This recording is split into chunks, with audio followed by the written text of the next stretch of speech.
এবার ঈদে মুক্তিপ্রাপ্ত সিনেমাগুলোর মধ্যে আলোচনার কেন্দ্রবিন্দুতে আছে বনলতা সেন। আর এই বনলতা সেনের যে এক আকর্ষণীয় চরিত্র সোহেল মণ্ডল, তিনি এই মুহূর্তে আমার সঙ্গে আছেন। আমরা একটু তার সঙ্গে কথা বলবো। সোহেল ভাই, শুরুতেই জানতে চাই, এই যে পোস্টারে দেখছি এবং আমরা গানেও দেখেছি, বিভিন্ন রূপক অনেক কিছু আমরা দেখতে পেয়েছি। প্রথমেই জানতে চাই পোস্টারটা সম্পর্কে। দুই হাতে দুটো সাপ আপনাকে একদম পেঁচিয়ে ধরে রেখেছে। এটা তো আসলে একটু সিনেমাটা দেখলে আসলে এটার এক্সপ্লেনেশনটা জানতে পারবেন আসলে দর্শক। সেটার এক্সপ্লেনেশন আসলে মুখে দিতে চাইছি না আমরা। সিনেমার যেমন দৃশ্যকল্পে সেটার এক্সপ্লেনেশন দেওয়া হয়েছে, পোস্টারও কিছু এক্সপ্লেনেশন আছে, এবং দর্শক সেটা আগে দেখে তার মতো করে একটা এক্সপ্লেনেশন তৈরি করবেন। সেই জায়গা থেকে দর্শককে বলছি যে সিনেমা হলে আসুন বনলতা সেন দেখতে, আমাকে দেখতে, বসারকে দেখতে, নাবিলাকে দেখতে, বা জীবন দাসকে দেখতে, মহিনকে দেখতে, অথবা বনলতা সেনকে দেখতে।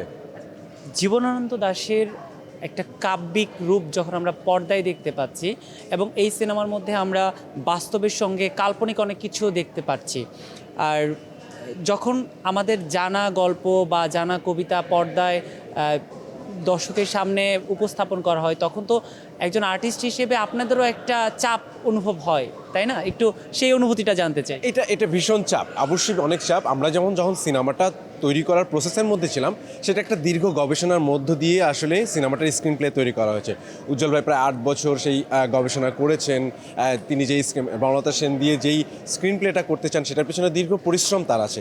পাশাপাশি আমরা যারা পারফর্মার ছিলাম, সেই যে গবেষণালব্ধ স্ক্রিন প্লেটা তৈরি হয়েছিল, সেইটা আবার আমাদের দৃশ্যকল্পের মাধ্যমে, অর্থাৎ সেটার যে পিকচারাইজেশন, সাথে আমরা পারফর্মাররা যে পারফরমেন্স করেছি, তার একটা দীর্ঘ প্রস্তুতির মাধ্যমে আমরা জিনিসটা তৈরি করার চেষ্টা করেছি। এখন এইটা আমরা একটা যেই ইমাজিনারি ওয়ার্ল্ড তৈরি করার চেষ্টা করেছি, সেইটা আসলে দর্শকের কাছে কতটা কানেক্টেড হবে, সেটা আসলে দর্শক সিনেমাটা দেখলে বুঝতে পারবেন, এবং সেটা হয়তো তার মতো করে উপভোগ করবেন। এবং দর্শকেরও তো একটা ইমাজিনারি ওয়ার্ল্ড তৈরি আছে, মানে এই কবিতাটা নিয়ে অবশ্যই সেটা নিয়ে একটু চাপ অনুভব করছি যে আমরা যেটা তৈরি করার চেষ্টা করছি, সেটা কতটা আসলে দর্শকের সাথে আমরা কানেক্ট করতে পারছি।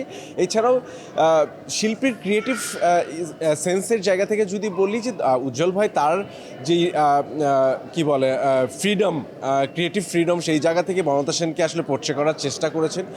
এটা তার একটা ইমাজিনারি ওয়ার্ল্ড বনলতা সেনকে সার্চ করার, এবং সেইটা দর্শকের সাথে নিয়ে তিনি করতে চেয়েছেন।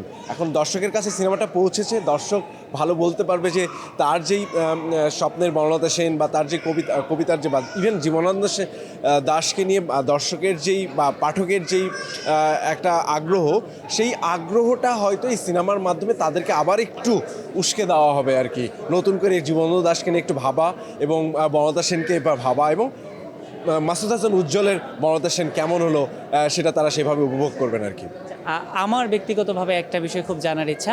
বাপ্পা তার গানটা তো দারুণ ছিল, এবং দর্শকরাও কিন্তু গানটা পছন্দ করছে। বিশেষ করে গানের দৃশ্যায়নে আপনাকে আমরা যেভাবে পেয়েছি, যে কস্টিউমে পেয়েছি, তো আমি একটু এই কস্টিউমটা নিয়ে আগে জানতে চাই যে আপনার কাছে কেমন লেগেছিল।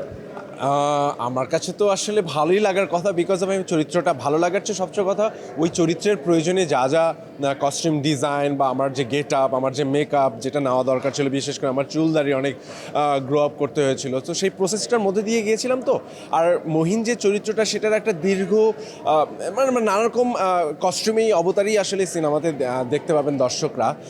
সো আমার তো ভালোই লাগছে যে আমাকে নিজেকে দেখতে ওই কস্টিউমে, বা ওই পার্টিকুলার সিনে আসলে যেই ধরনের কস্টিউমে থাকা দরকার ছিল, সেই জায়গা থেকে সেই কস্টিউমটা নেওয়া, এবং দর্শক আসলে এখন দেখুক আসলে তার কেমন আসলে লাগছে আমাকে। আসলে দর্শকরাও বলছিল বনলতা সেনের কস্টিউমে যে ভিন্নতা এসেছে, এবং আমরা সচরাচর এই ধরনের কস্টিউম দেখি না আমাদের দেশের সিনেমায়।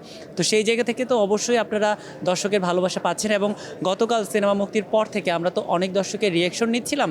তো তারা এবার ঈদের যে সিনেমাগুলোকে এগিয়ে রাখছে, তার মধ্যে একটি হচ্ছে বনলতা সেন, এবং আপনাদেরও তো নিশ্চয়ই দর্শকের কাছ থেকে প্রতিক্রিয়া পাওয়ার একটা সুযোগ তৈরি হয়েছিল। আপনারা কেমন সাড়া পাচ্ছেন? কেবল তো কালকে প্রথম দিন, ঈদের দিন, আর কোরবানি দিয়ে সবাই একটু ঘরোভাবে ব্যস্ত থাকে, তারপরেও আমাদের অলমোস্ট 4টা হলই মোটামুটি হাউসফুল গেছে গতকালে। তো কেবল তারা সিনেমাটা দেখলেন, আর সিনেমাটা এমন না যে আপনি দেখিয়ে সাথে সাথে রিয়াকশন করবেন। আমরাও এটাই চাচ্ছিলাম যে দর্শক সিনেমাটা দেখুন, তারা সেটাকে উপভোগ করুন, সেটাকে অ্যাবজর্ব করুন, তারপরে তাদের রিয়াকশন, এই যে আজকে রিয়াকশন আসা শুরু হয়েছে, নানা রকম পোস্ট দেখছি, দর্শক খুবই উপভোগ করছেন, এবং স্বাভাবিকভাবেই এই সিনেমাটা দেখার জন্য আমাদের যে পরিবেশ পরিস্থিতি, সিনেমা হলের যে পরিবেশ পরিস্থিতি, সেটার জন্য একটা প্রস্তুতি নিয়ে আসতেই বলবো দর্শককে, যে একটা মানসিক প্রস্তুতি নিয়ে এসে যদি সিনেমাটা দেখার চেষ্টা করেন তাহলে সিনেমাটা কমিউনিকেট করতে পারবেন, উপভোগ করতে পারবেন। এবং দর্শক অলরেডি তাদের অনুভূতির কথা জানাচ্ছেন। আমি আশা করছি এটা সপ্তাহ জুড়ে আরও অপেক্ষা করি একটু দর্শক আগে দেখুক। এবং আজকেও মোটামুটি আমাদের বিভিন্ন হল হাউসফুল যাচ্ছে, যেটা খুবই খুশির খবর যে এই ধরনের সিনেমাকে দর্শক অ্যাপ্রিসিয়েট করছেন এবং দেখতে আসছেন টাকা খরচ করে। আশা করছি তাদেরকে আশাহত করবো না আমরা। আচ্ছা, আমি সবশেষ আরেকটা বিষয় জানতে চাই, যেহেতু আপনার সিনেমা আপনি আপনার ভালোবাসার মানুষদের নিয়ে, আপনার অনুরাগীদের নিয়ে দেখছেন, তাদের প্রতিক্রিয়া আপনি জানছেন, কিন্তু বাকি যে সিনেমাগুলো মুক্তি পেয়েছে সেই সিনেমাগুলো দেখার পরিকল্পনা আছে কিনা? অবশ্যই অবশ্যই, কেন নয়। আমি জাস্ট আমার এই ব্যস্ততা, প্রমোশনাল যেই ব্যস্ততা যাচ্ছে সেটা শেষ হলেই আমি বাকি সিনেমাগুলো দেখা শুরু করবো। এবং অনেকগুলো সিনেমা আমার খুবই আগ্রহের কেন্দ্রবিন্দুতে আছে। আমরা জাস্ট এই প্রমোশনাল এই ব্যস্ততা শেষ হলে আমি সবগুলো সিনেমা দেখার চেষ্টা করবো আর কি। আপনারা কাল থেকেই বিভিন্ন হলে ঘুরছেন, তারপরেও জানতে চাই এবারের ঈদটা কেমন কেটেছে আপনার? আমার ঈদ মাশাল্লাহ গত ঈদও খুব ভালো গেছে। এবারের ঈদও আমার সিনেমা, মানে ঈদের সিনেমা আসতেছে, নিজের সিনেমা আসতেছে, এটা খুবই খুবই আনন্দের বিষয়, গর্বের বিষয়, এবং খুবই উপভোগ করছি। দর্শক আমার সিনেমা দেখছেন এবং তারা সাপোর্ট করছেন, এটা খুবই ভালো লাগার বিষয়। আমি চেষ্টা করব তাদেরকে ভালো ভালো কন্টেন্ট দিয়ে যেতে আর কি। আমরাও আপনার কাছে ভালো ভালো কন্টেন্ট প্রত্যাশা করি এবং আপনাকে অসংখ্য ধন্যবাদ আমাদের সঙ্গে সময় দেওয়ার জন্য। আপনার ভালোবাসার দর্শকের উদ্দেশ্যে কি বলবেন? আমি দর্শককে এইটুকুই বলবো যে দর্শক বনলতা সেন, জীবনানন্দ দাস আর মাসুদ হাসান উজ্জ্বল, যারা এই তিনটা নামের সাথে পরিচিত এবং যারা পরিচিত না, আমি তাদেরকে এইটুকুই বলবো যে সিনেমা হলে আসুন, আপনারা সিনেমাটা দেখুন। এটা একটা আর্কাইভাল ভ্যালু আছে। জীবনানন্দ দাশকে নিয়ে আমরা এইভাবে কখনো কাজ করা হয়নি, এবং আমাদের এই বিখ্যাত কবিকে একটা কমপ্লিমেন্টও দেওয়া এই সিনেমার মাধ্যমে।